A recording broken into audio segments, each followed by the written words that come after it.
South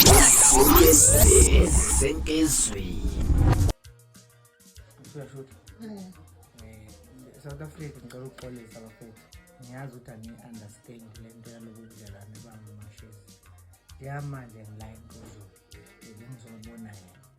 Ngesizathu ukuthi bengade ngithe ngizongena ngo-9 o'clock ukhuluma ngezinye zezinto ezenzakalile kule nto yethu nokuxabana kwami naye. Ney'nqumo-ke ebese ngiy'thathile. Kodwa emveni ngalokho bengizongena ngo-9 o'clock. Emveni ngalokho waquleka umashezi. And ngiyazi ukuthi angeke nize ningithembe kule nto engiyishoyo. Kwaphoqa ukuthi ngisuke endlini ngingabe ngisangena ku-live wango-9 o'clock ngizo-attend isimo esesivele sishuthi manje sesi-attack-a impilo yakhe yangempela. Ngisentuzuma uma ngikhuluma nje. Nangu kodwa usesindile. Usesindile ngoba sikhuluma ngesithandazelo ukuthi-ke inhliziyo ithambe. Kodwa iqiniso lithi uphazamisekile okwangempela ngezinto azenzile zakhe nabafana boshokoledi. And manje ngiyithola mina sekufuneka ngizomelana nalezo zimo ezinjengalezo. Ngizoxolisela nje kuphela indaba ka-9 o'clock futhi ngithe ngishuthele la ahlala khona so that nizobona ukuthi akuyona i-content le nto ayenzile ithinta iy'mpilo zethu zangempela eziphazamisa ngisho ukusebenza kwethu kwangempela. So ngicela ukuxolisa kakhulu kunini. Mhlawumbe futhi ngixolisa uma ukuthi endleleni engenze ngayo ngibehashi. Namanje ngisamile ekuthenini into eyenzakalile angiyithandi futhi ngeke ngize ngiyithande. Whether uyaquleka mntakwethu noma uquleki. Ngisamile ekuthenini leya nto eyenzekile ngeke ngize ngiyimele mina. Noma ukuthi ukhona ongayimela kulungile. Mina ngeke ngize ngiyimele. Wasekhaya umuzini wakhaya. Kodwa futhi uma ngabe leso simo sesikwazi ukuthi yena ngendlela ayisola ngayo ngoba kuyavela ukuthi uyayisola inkinga yakho unenkani. But leyo nkani uyiveza uma sikhuluma nje phambi kwenu. Uma eseyedwa seyisola kwangempela uzamele ngisho nayinhliziyo. Ngiyitholeke sekufuneka ngehlele manje kulokhu ulaka enginalo ngizothamba manje ngizommasaja. Kufuneka ngizommasaja. Kodwa nakhona ngeke ngikwazi wena usizophinde yime futhi inhliziyo. Ilapho ntwana ngiyaphetha lento engisho waphetha. Ngiyabonga kakhulu. South Africa sophinde sinibone. Angazi mina ngisafuna ukuthi-ke ngithi kumelapho. Kodwa ngisameleke kuleyo ukuthi leya nto yenzekile futhi ne-suitcase ngale ndlela. Kodwa ngisa-attend impilo yakhe udaba. Bhala ntwana.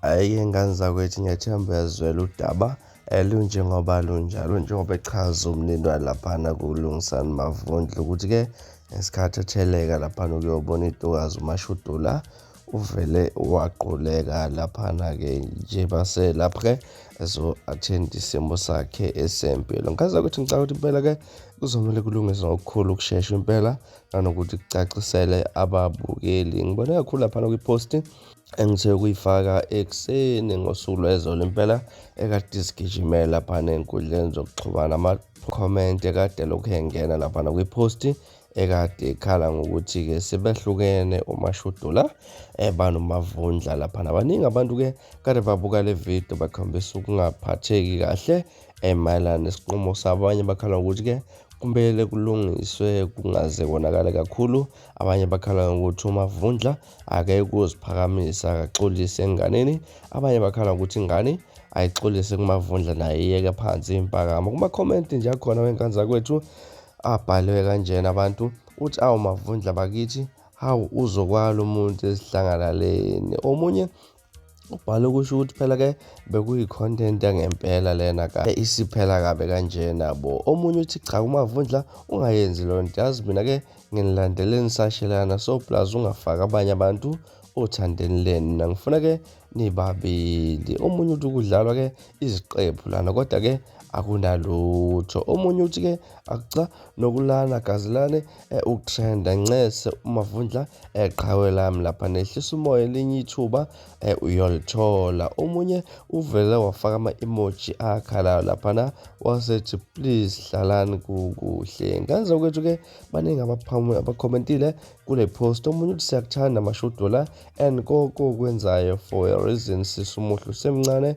umuntu uma kungesiyo wakho akusiyena owakho. Omunye uthi Vundlazi wakhuza uphakele umthakathi wakukhuza. Omunye ukuthi-ke sicela uxolo singabantu besifazane ngaphansi kwegama likaMashezi sinifisela ukuthi nihlukanise ukufa. Omunye uthi uSilo Mavundla ubudlala ngayo le ngane yabantu manje-ke uyibukanisa neze nce awubongi uthola umfazi onje uzenza ngcono ngayo ngoba nakho indoda hlukumeza umuntu wesifazane kanje nifunani kanti. Omunye uthi ngicela umxolele bhuti siyakuthanda. Omunye-ke uthi amatha abuyele kaSifuba. Bengazi ukuthi baningi kakhulu abantu-ke abathe ukuphalwa kakhulu kule posti angeke size sibaqede bonke kodwa nje ilaba esinikhele bona phezulu abathe ukuphawula ngalolu daba. Mhlawumbe kuthini kwakho ukuphawula ake sibelezana comment section ungitshela kabanzi ukuthi luthini lwakho uva ngalolu daba. From ila sponsor ngiphuma kanje noyengaza kwethu-ke kuRyan Thembisa uyabuya futhi nezinye izindaba ezilandelayo kwividiyo elandelayo.